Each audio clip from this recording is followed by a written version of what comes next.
Hello दोस्तों, welcome to our channel the Indian soul.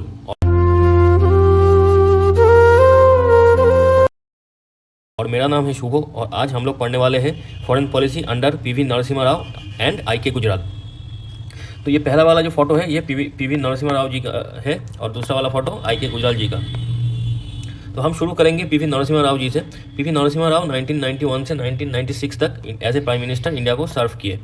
उनको first India का first accidental prime minister बोला जाता था, क्योंकि ये एक्सीडेंटल प्राइम मिनिस्टर इसलिए बोला जाता था क्योंकि इंडिया के आज़ादी के बाद से पीवी नरसिम्हा राव एक ऐसे इंसान थे जो कांग्रेस के लीडर थे, लेकिन वो गांधी फैमिली या तो नेहरू फैमिली से बिलोंग नहीं करते थे। और एज ए प्राइम मिनिस्टर उन्होंने लगातार 5 साल एज ए प्राइम मिनिस्टर काम भी किया, इसीलिए उनको फर्स्ट एक्सीडेंटल प्राइम मिनिस्टर बोला जाता है। उनके पहले लाल बहादुर जी भी इंडिया का प्राइम मिनिस्टर बने, जो लाल बहादुर जी भी नेहरू और गांधी डायनेस्टी से नहीं थे, लेकिन लाल बहादुर जी पूरा 5 साल as a prime minister India को सर्व नहीं कर पाए थे, क्योंकि 1965 वार के बाद, इंडिया पाकिस्तान वार के बाद, जब ताशकंद एग्रीमेंट हो रहा था उज्बेकिस्तान में, तो उस एग्रीमेंट के साइन करने के बाद ही लाल बहादुर जी का देहांत हो गया था। तो ऐसे प्राइम मिनिस्टर उन्होंने पूरा 5 साल कंप्लीट कर नहीं पाए थे। तो और पीवी नरसिम्हा राव जी गांधी और नेहरू डायनेस्टी से ना होके भी as a prime minister India को 5 साल सर्व किए थे, तो इसीलिए इनको फर्स्ट एक्सीडेंटल प्राइम मिनिस्टर बोला जाता है। अच्छा, पीवी नरसिम्हा राव जी जब इंडिया का प्राइम मिनिस्टर बने उस टाइम क्या हुआ था? उस टाइम सबसे पहला जो इंटरनेशनल इंसिडेंट हुआ था वो था यूएसएसआर का डिसइंटीग्रेशन। ठीक है, जो कि यूएसएसआर पूरा, ये जो एरिया देख रहे थे ऑरेंज में, ये पूरा का पूरा यूएसएसआर का एरिया था, लैंड एरिया था। तो ये यूएसएसआर, ये जो देश था ये टूटा 1991 में, ये डिसइंटीग्रेट हुआ और होने के बाद 15 कंट्री इसी यूएसएसआर से निकले। जो भी यहाँ पे मैप पे जो भी कंट्री दिखाई दे रहा है, ये सारे कंट्री यूएसएसआर टूट के बना है। ठीक है, ये एक इंटरनेशनल इंसिडेंट हुआ था उस टाइम। तो जब ये चीज़ हुआ 1991 में, जब यूएसएसआर टूट गया, उसके बाद दुनिया के अंदर एक ही सुपर पावर बच गया था, वो क्या था? यूएसए। ठीक है, उस टाइम दुनिया में एक ही सुपर पावर एग्जिस्ट करता था यूएसएसआर टूटने के बाद, जो कि है यूएसए। ठीक है, और इंटरनली इंडिया के अंदर पीवी नरसिम्हा राव 1991 में जब प्राइम मिनिस्टर बने, उस टाइम इंडिया के अंदर फॉरेन एक्सचेंज रिजर्व जो था वो बस 7 दिन का ही पड़ा हुआ था। ठीक है, इंडिया के अंदर बस 7 दिन का ही फॉरेन एक्सचेंज था, यानी जो कि विदेशी मुद्रा भंडार होता है ना हर देश के अंदर, तो वही इंडिया के पास इतना था कि 7 दिन इंडिया चल पाता, उसके बाद इंडिया शायद कर्जे में डूब जाता। लेकिन अब कंडीशन ऐसा ही इतना बुरा था कि इसी कंडीशन में कुछ ना कुछ तो करना तो पड़ेगा ही, क्योंकि 7 दिन बाद कैसे देश चलेगा। इसी सोच के साथ उन्होंने पहला काम जो किया, उन्होंने डॉक्टर मनमोहन सिंह जी को भारत के फाइनेंस मिनिस्टर करके चूज़ किया। ठीक है, तो उनको मालूम था कि डॉक्टर मनमोहन सिंह जी एक इकोनॉमिस्ट थे और वो बहुत ही पढ़े लिखे विद्वान आदमी थे। तो इसीलिए नरसिम्हा राव जी मनमोहन सिंह जी को as a prime minister choose किया। और मनमोहन जी ने क्या किया था, जब भारत के अंदर बस 7 दिन का ही फॉरेन एक्सचेंज रिजर्व पड़ा हुआ था, ठीक है, तब मनमोहन जी ने यह किया कि देश का जो इकोनॉमी था, इंडिया का जो इकोनॉमी था, उसमें एलपीजी रिफॉर्म लेके आया। एलपीजी रिफॉर्म मतलब, एल का मतलब है लिबरलाइजेशन, पी का मतलब प्राइवेटाइजेशन, जी का मतलब ग्लोबलाइजेशन। ये तीनों चीज़ उन्होंने इंडियन इकोनॉमी के अंदर किया। किन्होंने किया? मनमोहन सिंह जी ने। किसके अंडर किया? पीएम कौन था? नरसिम्हा राव जी। ठीक है, तो ये जो इंसिडेंट था, ये जो एलपीजी रिफॉर्म था जो कि मनमोहन सिंह जी लेके आए थे, ये एक गेम चेंजर था भारत की इकोनॉमी के लिए। ये जो डिसीजन था, ये एक गेम चेंजर था। तो इस डिसीजन का जो श्रेय है, ये एक तो मनमोहन जी को जाता है, जो कि उस टाइम फाइनेंस मिनिस्टर थे, और मनमोहन जी को चूज़ करने वाला जो इंसान था, सिलेक्ट करने वाला एज ए फाइनेंस मिनिस्टर, वो था पीवी नरसिम्हा राव, जो कि उस टाइम हमारे पीएम थे। तो ये दोनों इंसान मिलके ये रिफॉर्म लेके आए, एलपीजी रिफॉर्म। ठीक है, और ये रिफॉर्म होने के बाद इंडिया का जो इकोनॉमी था वो एकदम से चेंज हो गया। तो पहले हम ये एलपीजी के अंदर जो एल है, लिबरलाइजेशन, इसको समझेंगे। लिबरलाइजेशन मतलब जो गवर्नमेंट है वो गवर्नमेंट रिड्यूस टैरिफ करेगा, रिड्यूस टैरिफ, रिलैक्स पॉलिसीज़, और जो लाइसेंस चार्ज परमिट चल रहा था इसको बंद करेगा, जो कि 1950 से लाइसेंस चार्ज का जो परमिट चल रहा था, जो लाइसेंस कोई भी इंसान अगर बिजनेस करनी है तो गवर्नमेंट से लाइसेंस लो, तो वही लाइसेंस उसके पास ही रहेगा। बहुत सारे लोगों के अंदर उसको बहुत ज़्यादा लोग लाइसेंस ले नहीं पाएंगे। ये जो लिबरलाइजेशन के चलते हुए भारत सरकार ने क्या किया, पहले तो जो भी बिजनेस है उसके ऊपर से टैरिफ कम किया। ठीक है, फिर जो भी गवर्नमेंट पॉलिसीज था बिजनेस को कंट्रोल करने के लिए, वो सारे पॉलिसीज थोड़ा सा रिलैक्स किए, और जो 1950 से जो लाइसेंस परमिट राज चल रहा था, उसको, उस लाइसेंस राज का जो सिस्टम चल रहा था उसको एबोलिश किए, और उसके साथ ही बिजनेस का जो इन्वायरमेंट होता है देश के अंदर उसको इन्हेंस किया। ठीक है, ये हो गया लिबरलाइजेशन। फिर आते हैं प्राइवेटाइजेशन। प्राइवेटाइजेशन मतलब government transferred business from the public sector to private entities. तो उन्होंने क्या किया, लिबरलाइजेशन प्राइवेटाइजेशन के अंदर बहुत सारे गवर्नमेंट फर्म को प्राइवेट एंटिटीज़ के अंदर ट्रांसफ़र कर दिया। ऐसे किया हुआ तो बहुत सारे प्राइवेट इन्वेस्टर भी आए, उन्होंने भी इन्वेस्ट किया मार्केट में। तो ऐसे करके जो इकोनॉमी है वो धीरे धीरे ओवरकम करने लगा। फिर क्या हुआ, फिर क्या किया, ग्लोबलाइजेशन। ग्लोबलाइजेशन का मतलब क्या है, the government integrated India's economy with the global economy. यहाँ पे जो एक लाइन में बोलूँ तो इंडिया का जो मार्केट है दुनिया के लिए ओपन कर दिया गया था। मनमोहन जी के जो एलपीजी रिफॉर्म था उसके अंदर ये जो इंडिया का जो इंटरनल मार्केट है ये दुनिया के लिए ओपन हो गया था। इसके चलते क्या हुआ, बाहर से बहुत सारे बाहर के कंपनियाँ वो पैसा लेके इंडिया के अंदर आए और इंडिया के अंदर इन्वेस्ट किया। किसी कंपनी ने प्लांट लगाया, किसी ने मॉल बिठाया, किसी ने मैन्युफैक्चरिंग हब लगाया। तो ऐसे करते हुए बाहर से बहुत सारे पैसा इंडिया के अंदर आ गया। ठीक है, तो ऐसे चलते हुए इंडिया का जो फॉरेक्स रिजर्व है वो धीरे धीरे करके ओवरकम होता गया और इंडिया का जो इकोनॉमी है वो भी धीरे धीरे करके ओवरकम होना चालू हो गया था उस टाइम से। तो ये जो डिसीजन था एलपीजी रिफॉर्म, जिसमें पहले गवर्नमेंट बिजनेस जो एंटिटीज़ थे उसके ऊपर से टैरिफ कम किया गवर्नमेंट ने। फिर जो बिजनेस पॉलिसी था उसको रिलैक्सेशन किया, उसमें बहुत आसानी से पॉलिसी बनाया जो कि जो भी बंदा बिजनेस करना चाहते हैं उसके लिए थोड़ा सा आसान हो जाए काम। फिर लाइसेंस राज जो कि बहुत पहले से चल रहा था 1950 से, उसको बंद किया। फिर पब्लिक सेक्टर में बहुत सारे बिजनेस को पब्लिक सेक्टर से बहुत सारे एंटिटीज़ को प्राइवेटाइज किया। उसके चलते बहुत सारे एंटिटीज़ के अंदर जब जो भी प्राइवेटाइज हुआ उसमें सर्विस जो था वो सर्विस भी अपलिफ्टमेंट हुआ, उसका सर्विस का भी अपलिफ्टमेंट हुआ, वो भी एनहांस हुआ। फिर दुनिया के लिए इंडिया का मार्केट खोल दिया गया था। तो बहुत सारे पैसा बाहर से बहुत सारे बड़े बड़े बिजनेसमैन, बहुत सारे बिजनेस टाइकून अपना पैसा इंडिया के अंदर इन्वेस्ट करने लगे। तो ऐसे चलते इंडिया का जो इकोनॉमी है धीरे धीरे पटरी पे आ गया और जो कि जहाँ पे 7 दिन का रिजर्व पड़ा हुआ था वो रिजर्व धीरे धीरे बहुत बढ़ने लगा। तो ये जो डिसीजन था मनमोहन जी और पीएम नरसिम्हा राव जी के, ये इंडियन इकोनॉमी के लिए एक मार्गदर्शन था। ठीक है, तो ये बहुत बढ़िया डिसीजन था जो कि इंडियन इकोनॉमी को रिफॉर्म करके रख दिया। फिर क्या है, फिर पीएम राव का जो कॉन्सेप्ट था, उनका सोच था इकोनॉमिक डिप्लोमेसी। इकोनॉमी के थ्रू और बाहरी देशों के साथ बात करेंगे, अपना इकोनॉमी और दूसरे का भी इकोनॉमी को अपलिफ्ट करेंगे और रीओरिएंट करेंगे इंडियन फॉरेन पॉलिसी को। जो भी इंडिया का फॉरेन पॉलिसी होगा वो इकोनॉमिक स्ट्रक्चर के ऊपर, जो इंडिया के अंदर जो इकोनॉमिक ग्रोथ होगा उसके थ्रू इकोनॉमिक स्ट्रक्चर को लेके इकोनॉमिक डिप्लोमेसी करके इंडिया का जो फॉरेन पॉलिसी होगा उसको इकोनॉमिक जो डिप्लोमेसी है उसको सेंट्रल पोजीशन पर रखते हुए उसको इर्द गिर्द इंडिया का जो फॉरेन पॉलिसी होगा उसके ऊपर ही डिपेंड करेगा। ठीक है, तो ये था पीएम नरसिम्हा राव जी का सोच। तो अब हम देखेंगे उसका जो दूसरा सोच भी था, एक इंडिया का जो फॉरेन पॉलिसी है उसको कैसे एक्सपेंड किया जाए। ये जो सोच था, उसका पहला जो सोच था वो था look east policy. Look east मतलब अगर मान लें ये है इंडिया का नॉर्थ ईस्ट रीजन, यहाँ से ईस्ट की तरफ मतलब ये है ईस्ट की तरफ जितना भी देश है, Myanmar, Laos, Thailand, Cambodia, Vietnam, Malaysia, Singapore, Indonesia, Philippines, इन सारे देश के साथ उनको बिजनेस करने का सोच, मतलब इन सारे देशों ने इंडिया का जो भी ईस्ट है, इसमें जो भी सारे देश है, ये सारे देश एक साथ मिलकर एक ग्रुप बनाए थे। ये जो इकोनॉमिकल ग्रुप था उसका नाम था आसियान। मतलब ये सारे देश एक दूसरे के साथ आसान तरीके से बिजनेस कर रहा था और एक दूसरे का सामान एक दूसरे के देश में सेल भी कर रहा था और खरीद भी रहा था। ये सारी चीज़ हो रहा था। तो ये आसियान ग्रुप जो है वो 1967 में फॉर्म हुआ। उसके बाद धीरे धीरे करके एक सक्सेसफुल इकोनॉमिक ग्रुप में ट्रांसफॉर्म हो गया। तो इसी ग्रुप के साथ पीएम नरसिम्हा राव का जो विजन था वो चाह रहे थे कि इसी ग्रुप के साथ इंडिया को भी जोड़ ले। ठीक है, तो India following its LPG reform wanted to build good relation with Asian countries. तो एलपीजी रिफॉर्म जब हो गया तब पीएम नरसिम्हा राव जी सोच रहे थे कि जैसे तैसे करके आसियान कंट्रीज के साथ एक अच्छा सा रिलेशन स्थापित किया जाए और आसियान कंट्री के साथ जो बिजनेस चल रहा है उसका जो इकोनॉमिक ग्रोथ चल रहा है आसियान का, उसी को साथ इंडिया को मार्च करके इंडिया का भी इकोनॉमिक ग्रोथ और भी ज़्यादा किया जाए। तो ये था उनका सोच। तो इसे चलते हुए उन्होंने क्या किया, उन्होंने सिंगापुर में 1994 में उन्होंने क्या किया, उन्होंने सितंबर महीने में 1994 में जब वो एक लेक्चर दे रहे थे सिंगापुर में, वहाँ पे उन्होंने उनका जो आइडिया है आसियान ग्रुप के साथ, आसियान जो इकोनॉमिक ग्रुप है उनके साथ मिलके इंडिया को भी अपना इकोनॉमिक ग्रोथ और अच्छा करना चाहिए और आसियान ग्रुप के साथ मिलके पूरा का पूरा उनका जो लुक ईस्ट पॉलिसी है उसको डिस्क्लोज किया और उनका जो ऑफर है वो सामने रखा दुनिया के सामने। ठीक है, तो इसके बाद क्या हुआ, इसके बाद धीरे धीरे इंडिया के साथ आसियान का जो रिलेशन है धीरे धीरे होने लगा। इंडिया का साथ आसियान का जो रिलेशन धीरे धीरे तैयार होने लगा। फिर 1992 में,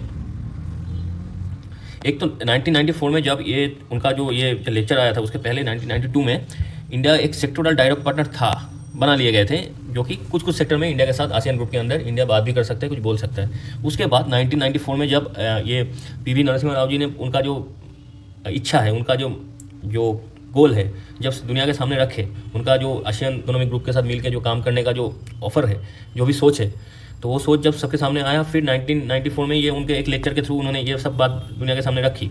फिर 1995 में क्या हुआ, India became full dialogue partner, ASEAN group के अंदर एक डायलॉग पार्टनर बन गया इंडिया। फिर 1996 में क्या हुआ, रीजनल फोरम मेंबर बन गया इंडिया। फिर 2002 में क्या हुआ, समिट लेवल मेंबर। जब भी आसियान का समिट होने लगा, फिर उस समिट में इंडिया पार्टिसिपेट करने लगे थे, ठीक है। 2003 आते आते क्या हुआ, 2003 आते आते treaty of Amity and cooperation, ये ट्रीटी आसियान ग्रुप के साथ इंडिया ने किया, ठीक है। फिर 2005 में India join the east Asia summit of first time. तो ईस्ट एशिया में जो भी समिट हुआ था, बिजनेस समिट, मतलब ये सारे देश मिलकर जब बिजनेस समिट किए थे, ये सारे देश जब 2005 में जब बिजनेस समिट हुआ, जहाँ पे सारे देश पार्टिसिपेट किए थे, उसमें इंडिया भी पार्टिसिपेट किए, ठीक है। सारे ASEAN country, ASEAN plus India, इस समिट में आसियान कंट्री जितना भी थे उसके साथ इंडिया भी पार्टिसिपेट किए 2005 में। अच्छा, ये हो गया। ये जो पीवी नरसिम्हा राव जी के टाइम में ये सबसे जो काम मेनली काम हुआ इंडिया के अंदर, उस टाइम कोई बड़ी जंग नहीं हुआ, कोई बड़ी प्रॉब्लम दुनिया के सामने इंडिया के सामने नहीं आ रहा था। सबसे बड़ी प्रॉब्लम इंडिया के सामने उस टाइम जो था, जंग के आकार में तो नहीं था, लेकिन जिस इकोनॉमिक प्रॉब्लम के आकार में था, जो प्रॉब्लम ये हमारे प्राइम मिनिस्टर जी नरसिम्हा राव जी और उनके फाइनेंस मिनिस्टर हमारे मनमोहन सिंह जी, इन दोनों ने मिलकर बखूबी से एलपीजी रिफॉर्म लेके आया और इंडिया का जो गिरता हुआ इकोनॉमी था उसको रिवाइव किया, और इंडिया का इकोनॉमी का जो ग्रोथ है उसको बढ़िया तरीके से एक लेवल में पहुंचा दिया। और उसके बाद इंडिया कभी उस उतनी बुरी वक्त में कभी नहीं गया उसके बाद से, मतलब जहाँ पे 7 दिन का रिजर्व पड़ा था, फॉरेन रिजर्व, ऐसी कंडीशन में इंडिया दोबारा नहीं गया। 1991 से जब ने ये रिफॉर्म आया, एलपीजी रिफॉर्म, उसके बाद से कभी नहीं गया। इंडिया का इकोनॉमिक कंडीशन उतना ख़राब कभी नहीं हुआ। तो ये जो पॉलिसी था, ये जो डिसीजन था, ये इंडियन इकोनॉमी के लिए एक गेम चेंजर था। अब आएंगे हम पीएम आई के गुजराल। नरसिम्हा राव जी के बाद इंडिया के जो पीएम बने वो आई के गुजराल जी। उन्होंने अप्रैल 1997 से मार्च 1998 तक as a prime minister India को सर्व किए। एज ए प्राइम मिनिस्टर उन्होंने इंडिया को सर्व किया, लेकिन उनका जो टेन्योर था वो बस 11 महीने का ही था। उनका जो फॉरेन पॉलिसी था वो था नेबरहुड कम फर्स्ट। इंडिया का जो नेबरहुड है उनके साथ पहले रिलेशंस अच्छा करना चाहिए, उनके साथ बिजनेस का बोल लीजिए, कल्चर का बोल लीजिए, कुछ भी बोल लीजिए, उनके साथ रिलेशन सबसे पहले अच्छा होना चाहिए। ये उनका फॉरेन पॉलिसी का सोच था उनकी, लेकिन उनका टेन्योर बस 11 महीने का ही था। तो ऐसे प्राइम मिनिस्टर वो ज़्यादा कुछ नहीं कर पाए इंडियन फॉरेन पॉलिसी के लिए। लेकिन जब आई के गुजराल जी के बाद इंडिया का प्राइम मिनिस्टर देवेगौड़ा जी का जो गवर्नमेंट है वो संभालने लगे, फिर उस टाइम में देवेगौड़ा जी का गवर्नमेंट के टाइम में उन्होंने I K Gujral ji as a foreign minister India के लिए काम किए। तो जब I K Gujral ji India के फॉरेन मिनिस्टर थे, तब उन्होंने उनका जो गुजराल डॉक्ट्रिन है करके एक डॉक्ट्रिन दिए थे इंडिया को, जो डॉक्ट्रिन आज भी यूज़ होता है, ठीक है। उस डॉक्ट्रिन के ऊपर बेस करके इंडिया का जो उसके बाद से जो फॉरेन पॉलिसी आया वो वही गुजराल डॉक्ट्रिन के ऊपर बेस करके ही बना था, ठीक है। तो उसने एक तो गुजराल डॉक्ट्रिन दिया, वो जो गुजराल डॉक्ट्रिन था उसको लेके हम डिटेल में थोड़ी देर बाद डिस्कस करेंगे। और उस टाइम एक बड़ा काम उन्होंने किया था, उन्होंने ट्रीटी हुआ था उस टाइम CTBT करके, जो कि था comprehensive nuclear test ban treaty. मतलब कोई भी देश अपना न्यूक्लियर टेस्ट नहीं कर पाएगा। इस ट्रीटी जब हो रहा था उसमें गुजराल जी ने बोला कि हम इसको साइन नहीं करने वाले, ठीक है। हम इसको नहीं, इंडिया इसको साइन नहीं करेगा, क्योंकि इंडिया अपना कोशिश कर रहा है अपना न्यूक्लियर एनर्जी को डेवलप करने के लिए, न्यूक्लियर वेपन को डेवलप करने के लिए, क्योंकि इसके चलते हुए इंडिया को एक ना एक दिन तो ये न्यूक्लियर टेस्ट करना ही था। तो ये टेस्ट बैन में अगर हम साइन कर देंगे तो हम तो कभी अपना न्यूक्लियर वेपन बना कर टेस्ट भी नहीं कर पाएंगे। तो इसीलिए उन्होंने इसमें को साइन नहीं किया। ये उनका एक बड़ा डिसीजन था, और गुजराल डॉक्ट्रिन तो था ही। तो अब हम देखेंगे गुजराल जो डॉक्ट्रिन उन्होंने दिया था उसका मेन जो 5 पॉइंट है उसको देखेंगे। तो पहला पॉइंट क्या है? पहला पॉइंट ये है कि with neighbourhoods like Bhutan, Bangladesh, Maldives, Nepal and Sri Lanka, India does not ask for reciprocity but gives accommodate what it can in good faith and trust। इसका मतलब ये हुआ, इंडिया का जो भी इमीडिएट नेबरहुड है, मतलब मान लीजिए भूटान, नेपाल, बांग्लादेश, मालदीव, श्रीलंका, जो कि इंडिया के आजू बाजू का जो देश है, जो इंडिया से बहुत छोटे देश है लेकिन इंडिया के एकदम इमीडिएट नेबरहुड है, उनके साथ इंडिया का रिलेशन क्या होगा? इंडिया कभी भी अगर ये सारे देश के अंदर कुछ इन्वेस्टमेंट करेगा, या तो बिजनेस में करेगा, या तो हाइड्रो पावर प्रोजेक्ट में करेगा, या तो कोई थर्मल पावर प्रोजेक्ट में करेगा, या तो न्यूक्लियर प्रोजेक्ट में करेगा, अगर इंडिया कभी भी कुछ इंफ्रास्ट्रक्चर प्रोजेक्ट में, कोई भी प्रोजेक्ट में इन सारे देश के अंदर अगर इन्वेस्ट करता है, तो इसके बदले इंडिया उतना इनसे वापस उनका हिसाब नहीं मांगेगा, ठीक है। उसका इंटरेस्ट बोल लीजिए, वो जो पैसा इंडिया ने इन्वेस्ट किया वो जल्दी उस देश के ऊपर प्रेशराइज करके उससे पैसा नहीं उसूलेगा, ठीक है। तो ये सोच था उनका, पहला जो सोच था ये था, जो no does not ask for reciprocity, मतलब अगर इंडिया कुछ इन्वेस्टमेंट कर रहा है इन सारे देश में, तो उस इन्वेस्टमेंट के बदले में इंडिया कुछ नहीं मांगेगा उस देश से, मतलब प्रेशराइज करके कुछ नहीं मांगेगा, या तो कुछ तो बातचीत होगा, मतलब कुछ एग्रीमेंट रहेगा, लेकिन उसको प्रॉफिट बनाने के लिए वो जो सोच है, इसमें जो भी इन्वेस्टमेंट होगा उसमें इंडिया प्रॉफिट उतना ज़्यादा प्रॉफिट नहीं लेगा, प्रॉफिट नहीं कमाएगा, ये था सोच। और इसके बदले में इंडिया को क्या चाहिए जब हम इन्वेस्ट भी करेंगे लेकिन हम प्रॉफिट नहीं कमा रहे हैं, हम बस इन्वेस्ट कर रहा है उसको, आपका इंफ्रास्ट्रक्चर को डेवलप कर रहा है दूसरे देश का, लेकिन हमें उस दूसरे देश से प्रॉफिट नहीं चाहिए, तो हमें क्या चाहिए, हमें ये चाहिए गुड फेथ और ट्रस्ट, कि हम दूसरे देश से क्या मांग रहे हैं, एक विश्वास मांग रहा है और ट्रस्ट मांग रहा है। क्यों? क्योंकि आप लोग हमारे इमीडिएट नेबरहुड है, आप कभी भी इंडिया के बारे में बुरा मत सोचिए, और जो भी बंदा जो भी देश बाहर से इंडिया के लिए खराब सोच रहा है तो उसको रोकिए। तो बस यही था हम लोगों की पहला, ये गुजर डॉक्ट्रिन का पहला पॉइंट क्या था कि हम लोग हमारे इमीडिएट जो नेबरहुड है, भूटान, बांग्लादेश, मालदीव, नेपाल, श्रीलंका, इन सारे देश में जब हम इंफ्रास्ट्रक्चर, कोई भी इंफ्रास्ट्रक्चर मान लीजिए, इकोनॉमिक बिजनेस मान लीजिए, कहीं पे भी अगर हम इन्वेस्ट करेंगे तो उसको हम एज ए नॉन प्रॉफिटेबल मान के ही उसमें इन्वेस्ट करेंगे, उसमें से हम ज़्यादा प्रॉफिट कमाने की कोशिश नहीं करेंगे, और दूसरे देश के ऊपर हम इकोनॉमिकल प्रेशर नहीं डालेंगे। तो ये करने के बाद हमें क्या चाहिए, हमें चाहिए ट्रस्ट और फेथ, दूसरे देश के ऊपर हम ट्रस्ट करना चाहते हैं और दूसरे देश भी हमारे ऊपर ट्रस्ट करें कि हम एक दूसरे के साथ मिल बैठ के चलेंगे। तो ये था पहला पॉइंट। तो अब आएंगे दूसरा पॉइंट पे। दूसरा पॉइंट क्या है, no South Asian country should allow its territory to use against the interest of another country of this region. मतलब साउथ एशिया में जितने सारे कंट्री है, साउथ एशिया में कौन कौन कंट्री है, इंडिया है, पाकिस्तान है, जो कि पाकिस्तान इसमें नहीं आता है, पाकिस्तान तो अलग ही चलता है, उसका तो छोड़ दीजिए। तो साउथ एशिया में जो भी कंट्री है, मतलब मान लीजिए इंडिया, भूटान, नेपाल, बांग्लादेश, श्रीलंका, ये सारे देश, मालदीव, ये सारे देश एक दूसरे के खिलाफ कोई काम नहीं करेगा और एक दूसरे का जो इंटरेस्ट है उसको प्रिजर्व करेगा, ठीक है, उसको उसके साथ ही चलेगा और एक दूसरे के टेरिटरी के ऊपर कभी कोई गलत काम नहीं करेगा। मान लीजिए बांग्लादेश का जो टेरिटरी है उसके ऊपर इंडिया के खिलाफ कोई एक्टिविटी नहीं होना चाहिए, इंडिया की टेरिटरी के ऊपर बांग्लादेश के खिलाफ कोई एक्टिविटी नहीं होना चाहिए, नेपाल के खिलाफ कोई एक्टिविटी नहीं होना चाहिए, भूटान के धरती पे इंडिया के खिलाफ या तो बांग्लादेश के खिलाफ या तो नेपाल के खिलाफ कोई एक्टिविटी नहीं होना चाहिए। ये सारी चीज़ एग्रीमेंट का दूसरा पॉइंट है। दूसरा पॉइंट में तो क्या है, तो साउथ एशिया के अंदर जो भी कंट्री है वो एक दूसरे के कंट्री के खिलाफ अपने ज़मीन पे कोई कार्रवाई, कोई एक्टिविटी नहीं करेगा, ठीक है, ये है दूसरा पॉइंट। तीसरा पॉइंट क्या है, no South Asian country should interfere in the internal affair of another. तो साउथ एशिया में जितना भी कंट्री है वो एक दूसरे कंट्री के जो इंटरनल मैटर है उसमें अपना नाक नहीं डालेगा, अपना इंटरफेरेंस नहीं देगा, ठीक है। फिर चौथा पॉइंट क्या होगा, south Asian countries must respect each other territorial integrity और सॉवरेनिटी। ये तो होना ही था, क्योंकि ये जो गुजरात डॉक्ट्रिन का जो चौथा पॉइंट है उसमें लिखा था कोई भी साउथ एशिया में जो भी देश है वो एक दूसरे के कंट्री का जो सॉवरेनिटी है, इंटीग्रिटी है, उसको टेरिटोरियल जो सॉवरेनिटी है और इंटीग्रिटी है उसको रिस्पेक्ट करेगा, एक दूसरे के ऊपर अटैक नहीं करेंगे, एक दूसरे के जो ज़मीन है उसको हड़पने की कोशिश नहीं करेगा। और लास्ट पॉइंट में, मतलब पांचवा पॉइंट में क्या लिखा था, every country should settle all their dispute through peaceful bilateral negotiations and no third party involvement. तो लास्ट में जो लास्ट पॉइंट था उसमें क्या था, तो साउथ एशिया में जितने सारे कंट्री है अगर एक दूसरे के साथ कोई भी डिस्प्यूट चल रहा है, कोई भी डिसएग्रीमेंट चल रहा है, तो उसको बैठ के बातचीत करके पीसफुली बायलैटरल नेगोशिएशन करके उसको सॉल्व किया जाएगा। कोई भी थर्ड पार्टी, मतलब साउथ एशिया कोई तीसरा देश आके उसको सॉल्व करने की कोशिश नहीं करेगा। दो बायलैटरल, मतलब जिन दो देश के बीच में दिक्कतें हैं वही दो देश बैठ के बात करके नेगोशिएट करके उसका जो प्रॉब्लम है, डिस्प्यूट है, उसको सॉल्व करेगा। ये हो गया गुजरात डॉक्ट्रिन। तो ये जो गुजरात डॉक्ट्रिन था इसका इम्पैक्ट क्या हुआ, इंडिया का जो फॉरेन पॉलिसी है उसमें ये गुजरात डॉक्ट्रिन का एक बहुत बड़ा इम्पैक्ट है, आज भी है। आज भी जो भी हम लोगों का जो फॉरेन पॉलिसी बनाते हैं, इंडिया का जो मॉडर्न टाइम में जो गवर्नमेंट चल रहा है, तो उसके 5-10 साल पहले जो गवर्नमेंट चल रहा था, तो सारे जो गवर्नमेंट का जो फॉरेन पॉलिसी है उसका सेंट्रल पॉइंट अगर हम देखें तो ये गुजरात डॉक्ट्रिन हमें मिलेगा, ठीक है। तो इसी गुजरात डॉक्ट्रिन को हम सेंटर में रखते हुए उसके इर्द गिर्द हम लोग अपना फॉरेन पॉलिसी बनाते हैं आज भी। तो उस टाइम ये इम्पैक्ट क्या हुआ, पहला इम्पैक्ट ये हुआ, India signed a contract with Nepal for Mahakali river hydro power cooperation, Mahakali treaty के अंदर 1996 में इंडिया नेपाल के अंदर एक हाइड्रो पावर प्रोजेक्ट लगाया। इसमें इंडिया का इन्वेस्टमेंट हुआ और नेपाल भी इंडिया के ऊपर डिपेंडेंट हुआ। तो ये चीज़ पहली बार हुआ, ठीक है।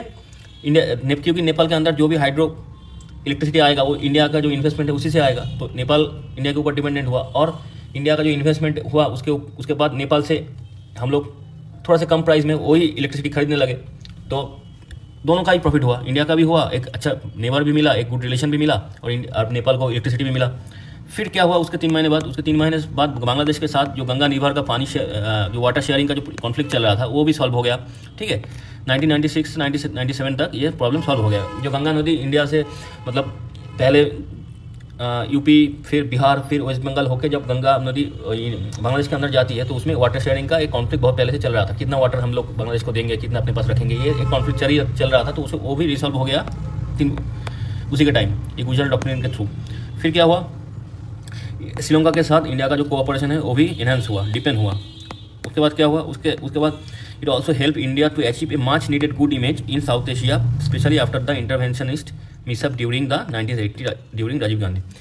तो ये तो एक तो चल ही रहा था बहुत सारे देश के अंदर, मतलब जो भी इमीडिएट लेवर थे वो सारे देश के अंदर हम लोग इन्वेस्ट कर ही रहे थे बहुत तरीके से। और इस जब हम करने लगे उसके बदले हमें उतना कुछ नहीं चाहिए था, उतना प्रॉफिट नहीं चाहिए था हमें।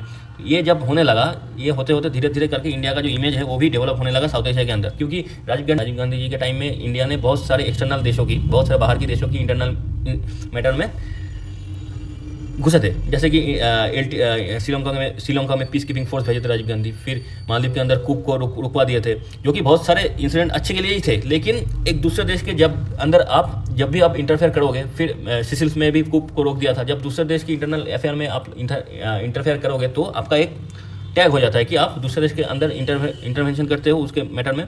तो एक इंटरवेंशनिस्ट करके एक टैग लग गया था इस टाइम इंडिया के अंदर कि इंडिया दूसरे देश के इंटरनल अफेयर में घुसता है, अपना मनमर्जी चलाता है। तो वही टैग धीरे धीरे ठीक हुआ। वही गलत टैग जो इंडिया के अंदर लगा था 1980 में ड्यूरिंग राजीव गांधी के टाइम में। ऐसा नहीं है कि हर एक बार जब राजीव गांधी इंटरफेयर किए थे वो सब गलत था, इंटरफेयर करना भी कुछ जगह पे चाहिए होता है। लेकिन फिर भी ये दुनिया का लॉजिक ऐसे ही चलता है, जब अब सही हो या गलत, लेकिन जब आप इंटरवेंशन करते हो दूसरे की मैटर में तो आपके ऊपर एक टैग लग जाता है जो कि सामने वाला देश आपको सही तरीके से देखता नहीं है, आपको गलत तरीके, आपका इमेज गलत बन जाता है। तो जो भी है उसकी वो भी टैग धीरे धीरे करके यहाँ पे सही हुआ।